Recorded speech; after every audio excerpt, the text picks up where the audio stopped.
Today's webcast is brought to you by Oklahoma REO Closing and Title Services.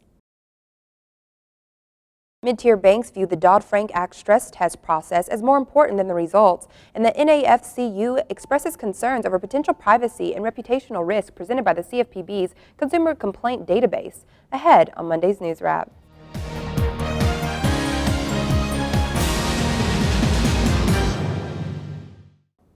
The 2015 Dodd-Frank Act Stress Test process is viewed as more important than the actual results, in that it guides banks to understanding capital and credit risk management within their respective institutions.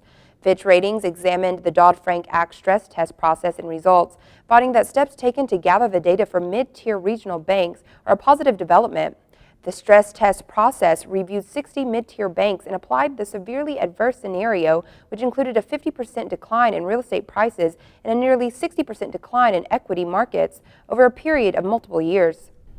Of the 20 Fitch-rated mid-tier banks, most passed the Dodd-Frank Act stress test by comfortable margins, reporting average minimum common equity Tier 1 ratios in excess of the required capital minimums.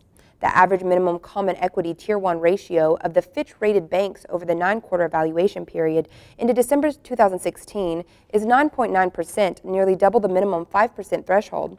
As a comparison, the self-reported bank holding company minimum common equity Tier 1 ratio average for large regionals under stress testing in March 2015 was 9.1%. The latest organization to air grievance about the CFPB's Consumer Complaint Database is the National Association of Federal Credit Unions, which wrote a letter to the Bureau saying that the database, quote, continues to have practical implications that undermine the complaint resolution process, close quote.